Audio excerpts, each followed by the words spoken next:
Hi there, it's day around 6 or 7, I don't know, of recording daily YouTube videos, and today I'm gonna be talking about philosophical stuff and about business as well. So the first thought I had today at around 4 a.m. or something is think like the winner. Why is that a thing? Like, why am I talking about that seriously? That sounds stupid and silly. That's the same motivational stuff which you see in movies or in cartoons, but that's true. Whenever, from a personal example, I'm on a sales call and I feel as if I'm losing the train of thoughts and as if I'm not the leader, I'm not leading this conversation anymore, I start losing the sale, I start losing the concentration, I start looking incompetent, insecure, not confident enough, just not professional, and that's not beneficial for me at all. And I've lost this thing once recently, like in a week or so, when I was on call with a client and I was leading the call. Everything was fine, and I was asking questions about the question. I didn't let him ask me a lot of questions, and once he tried to test me, he's like, I'll give you a slide and you'll analyze it for me right now here so that I know you're a professional.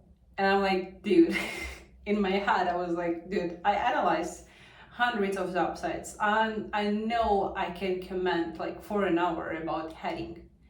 I'm a pro here. And I started out well. I've been talking about 5 minutes about how I can analyze the website and other stuff, and then it was not due to the lack of confidence, it was due to the thing. I'm like, wait a minute, I'm answering his question, and answering questions on sales call is stupid because you are wasting the time and you will never get 100% satisfactory answer to the question. Because people are answering questions asking questions just to ask them, just to find any new objection not to buy a thing. And I got that in my head and I stopped for a second and I forgot that I've been analyzing the website and I lost that train of thought. And somehow there is a feeling when you are getting back to being a child, and I don't know, I was some tests at school or telling a poem on the stage or something, and there is such feeling when you're like, I'll forget it in a second, I'll just lose it all in a second, and this thought keeps going in your head and you're getting distracted.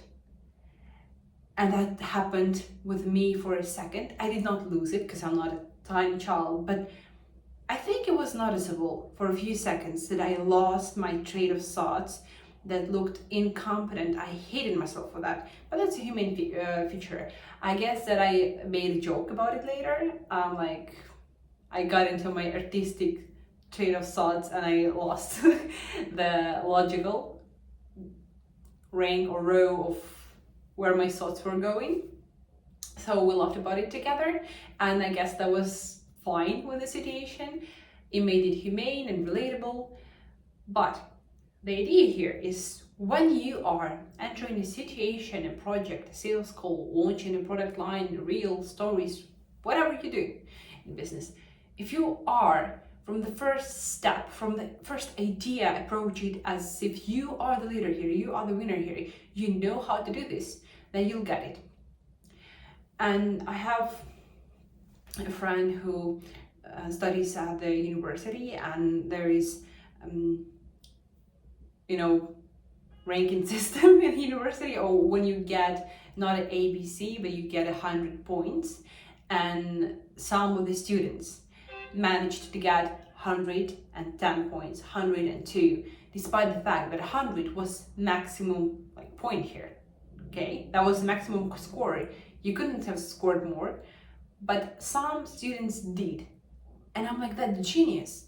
That's how it works in life. You can put in your 100% and get the average result, get the expected result. But what if you approach it with a 200% and you really break the ceiling and you come out the winner out of all of it. And this philosophical thing, and it would be great approach to anything you do. For example, when you have planned for a day, that's my personal problem. When you have a plan for a day and you have around 10 tasks and you look at them, you're like, fuck, I'm not gonna make it today. Like I have 10 tasks and you're gonna be focusing on first 2 for so long, and you're gonna be making a great deal out of each of these tasks. And you are initially holding the thought of a failure in your head from the very morning. Like you woke up 2 hours later than you were supposed to, and like, I'm gonna lose this day. No, you can still accomplish these 10 tasks and doing 5 more. That's only in your head. That's true. That's honestly true. For example, today I woke up at, you won't believe this, at 11 a.m. That's so late for me. I have a reason for that. I have a really great reason for that. I went to bed at 5, but and there is a reason for that as well. I'll tell you at the end of this video, actually, what I was doing. But I felt like I'm motivated. I'm like, yeah, half of the day is gone, but I still have a plan for the day, and I can do this, and I can do this even more. Despite the fact that I might be feeling bad or not being hungry or whatever, I can do this shit. Like, I can sit and run this. I could have been preparing for a YouTube video for 3 hours to make it all perfect, to make it all right and write a script for it. But I wrote down just 3 ideas I wanted to tell you, as usually, like an everyday basis, I'm telling you. And that's gonna work. And I'm not losing train of thought here. I know what I'm talking about. I'm not being confused about the video or anything. Also, yesterday I had a problem with my daily YouTube video schedule because I failed to load a video in half of a day. Like, I've been loading that, but my internet was so bad that 16-minute video was loading for, I don't know, 5 hours or so. So I just failed to load it up on time. And I could have said, I'm giving up here because I didn't fulfill my everyday challenge. But, well, I did the video. I did it a bit later, but I still did it, and that's great. So whenever you are approaching, let's say you're starting a new job or a new business or a new product, and from the start, if you think as if you are the winner here, if you know what you're doing, right? There is no way back for you. I started mentorship when I was 2 years in a job. I said to everybody I have 3 years of experience when I didn't have those 3 years of experience. And whenever people asked me questions, I had to come up with answer. There was no way for me not to, because I positioned myself as an expert in design.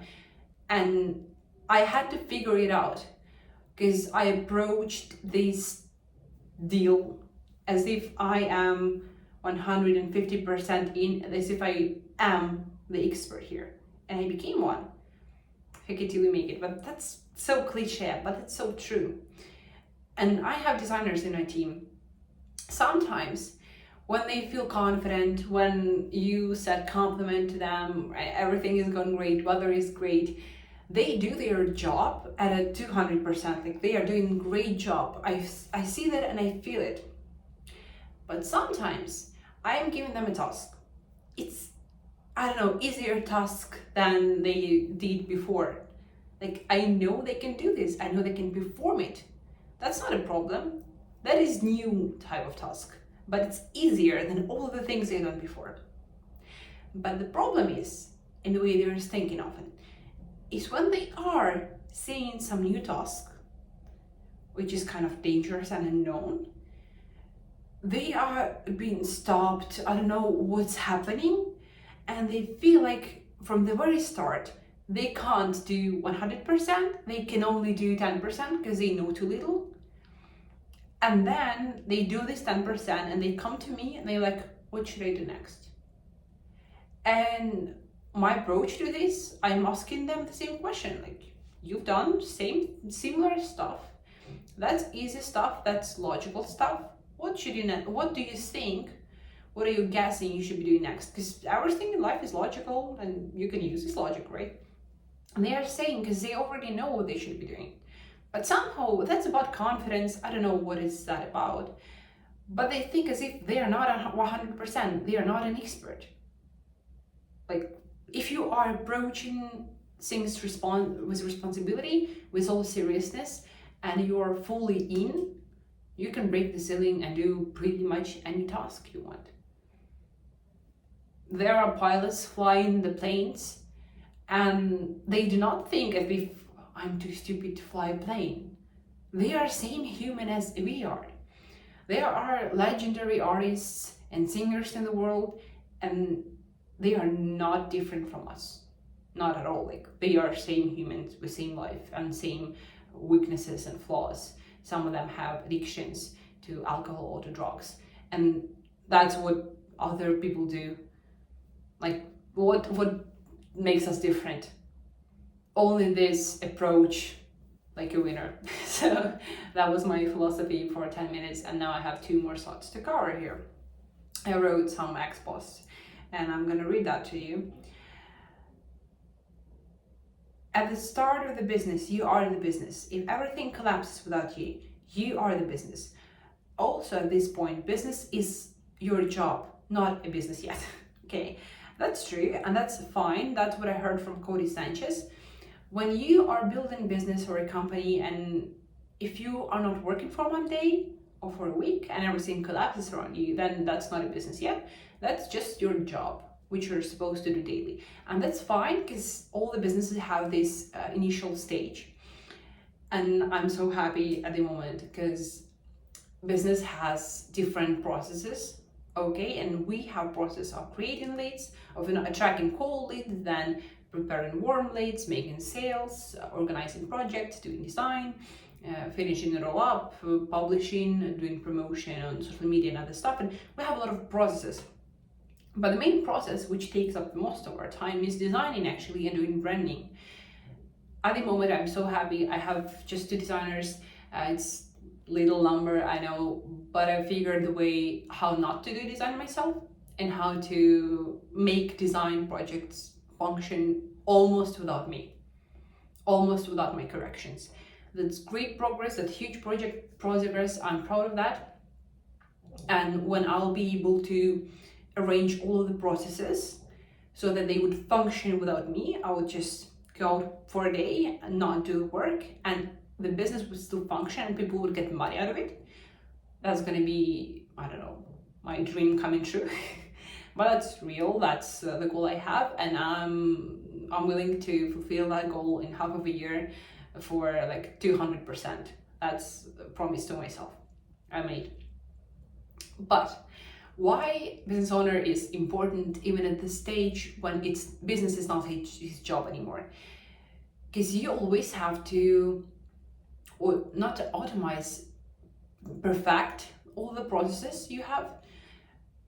Let's say I have lead generation process. What if I can attach AI and analyze small metrics and see where we are draining the money away, where we are losing the sales which we could be making? So I'm optimizing the process. Yes, that's the strategy, correcting it, managing the team, keeping the motivation, the inspiration, ensuring that they get the money they want and even more, and ensuring the bonuses, then ensuring the working environment, ensuring that we are promoting ourselves and growing our reputation on social media and other platforms, and attracting, by growing our reputation, better clients and more costly deals. And that would be actual role. Like, I'm saying basic stuff here, but I've had to thought about this myself and figured it out myself to understand what my mission here is. That my mission here is not to do creative design. I have to teach designers to be able to learn themselves how to do premium, super top cases for branding. That's the task I have here. And the last thing I want to talk about today is, according to, oh, that's interesting, that's philosophy as well. Today we have a really interesting day. According to the cosmology of the ancient Greeks, the gods could see into the future, see the future down to the smallest detail, like in chess. And people were interpreted as victims of fate, trapped in the current moment and their emotions, unable to see anything beyond the current danger. So, do rulers actually have divine origin? You know, in all of those ancient books, and when we had times of kings and queens and monarchies and other stuff, in a lot of nations and peoples, they believed that rulers have divine origin, and especially in Asia and in other countries. And that's so interesting. We all know that rulers do not have any divine origin, anything connected with God, like they have nothing. But the thing which made them different in ancient Greek philosophy is that they see the future. They know it to the tiny detail. We can't see the future, but we can plan it. We can make a strategy, we can make prediction and analyze the data which we had based on all the previous cycles of history we had, and plan other person's future instead of them. That's how you know the future. That's how you know you're divine. And when you are trapped in the moment, when you are just thinking about how to get your food to your mouth, when you are emotionally can't control your emotions and emotions are controlling you, you are getting into a system. You are getting a person who is ruled, okay, who's getting ruled by divine gods and kings and queens. And that's how we have our life at the moment, honestly. A lot of average people see, I don't know, wealthy men or successful people or people who create stuff. And that's my personal beliefs here, sharing with you. And they think that those people, those legendary artists which we're talking about, are somehow different from them. They know something that nobody knew, like they got lucky and other stuff. That's such a popular narrative. You know that that's not true, and you can plan your future and strategy and other stuff. But actually, those people were just able to analyze their life, do that without emotions, make a strategy for their life, and follow that step by step, so they know what they are working on, they know their purpose, they know their path, where they're going, what's their next move and step, like in chess. They are playing the game. They are not getting played by the game, but they are making the rules themselves. And that's how you get out of the system, glitch by Luke Bilmar. But I love this idea, and only when I made agency, I was like, oh, that's playground. That's interesting. That's like playground in a kindergarten, when I can just make my own rules for other people and I can play the game, not getting played by somebody. When you are in the game, you have to understand like who is playing the game, who's setting the rules, and who are the players. Because if you are the player, you are following somebody else's rules, which are not beneficial to you.